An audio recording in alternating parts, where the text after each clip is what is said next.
नमस्कार दर्शक बंधु मु देवाशीष आपन को पुणी थे स्वागत करुच्ची मोर यूट्यूब चैनल farming.com को। तो मु जानी जे एटा बहुत दिन पर आम वीडियो बनाऊे चेष्टा करी आग को माने शीघ्र शीघ्र वीडियो बने पाई। तो आज ये वीडियो बनवार मेन मोटिव यही जे वर्तमान ओडिशा रे जो भाई आमर खरार प्रभाव चली हिट वेव आमर 45-46 डिग्री लेखा गोटे जगार रही एवं 48 डिग्री जाऊँगी। तो वर्तमान प्रबल गरम ये गरम समय रे कुकुड़ा मानकर जत्न आम किपरि नेबा कारण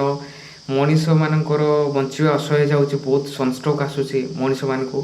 सो कुकुड़ा मान को ये समय बहुत सनस्ट्रोक आसी थाए एंड तो सेठारे आम केमिति तार निवारण करवा केमिति जत्न रखिले आम से मानकर से सनस्ट्रोक आसब नहीं एवं यही समय क्यों प्रकार क्यों रोग देखा दे थाए समर सीजन रे गरम जो से विषय आलोचना करवा एवं बहुत चाषी भाई समय रे बहुत हैरान होता कारण विभिन्न प्रकार समस्या देखा दे थाए एवं वर्तमान मोर गोटे पर्सनाल एक्सपीरियंस अच्छे जे ये समय बहुत असुविधा होता है जमी सनस्ट्रोक आसो पेट गरम हो विभिन्न प्रकार झाड़ा समस्या हे। वर्तमान रिसेंटली मोर रिलेटिव जन फार्म किसी प्रोब्लेम देखा 5-7 दिन पूर्व एवं मुझे जो उपायटी कही से बहुत सक्सेसफुल रही फ्रुटफुल होता है वर्तमान समस्त कुकुड़ा ठीक अच्छा।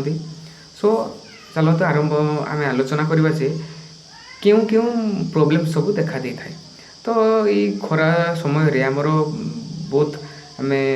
इंटरनाली प्रोब्लेम आसी थाए जस्ट लाइक पेट गरम हो द्वारा माने आमर एक्सटर्नाल एते हिट वेव रोचे जे पेट निहाती गरम हो पेट गरम होगा द्वारा से गोटे प्रकार झाड़ा होता है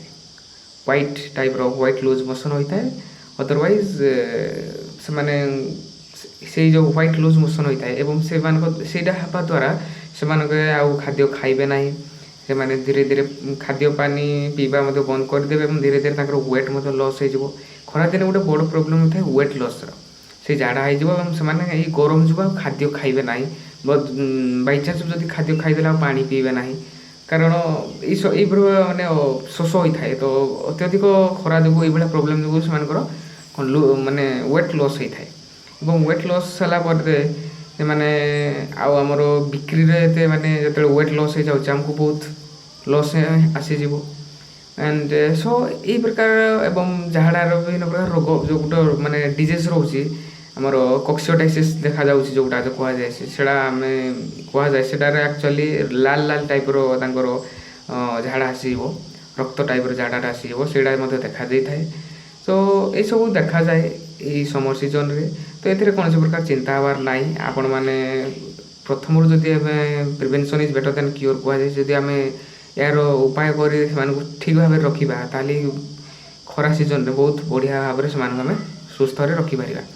तो प्रथम आम एक्सटर्नाल आ गए इंटरनाल जोड़ा कहुए से जत्न नेबा। तो एक्सटर्नाल उपाय जोड़ा माने आम कौन कर ना खरा होता समय आम से प्रबल पानी सप्लाई देवा एवं आमर फैंस लगे पार फैन जमी लगे पार जमी अत्यधिक माने गरम हो फैन लगे पार एवं पानी सफिशिएंट पीवा देवा एवं पानी आम ग्लूकोज से ग्लूकोज तो एमती संभव नुहे जोड़ा इलेक्ट्रोलाल पाउडर से देहब एवं नचेत गुड़ पानी दे पारिबा। देन आम से आलोवेरा जूस करके आलोवेरा को फेंटिक दिन में थोड़े दे पारिबा। देन दही पानी करके दे पारिबा सो दैट तांकर पेट आ गरम हेब ना जिते हिट वेव आसले भी पेट गरम हेब ना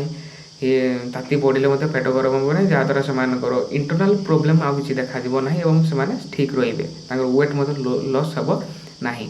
एवं आज वीडियो बास से यहाँ गोटे छोट इनफर्मेशन थिला जे खरा दिन आम यही सब जिन उपाय आम यूज करवा जमी गुड़ पानी दही पानी एवं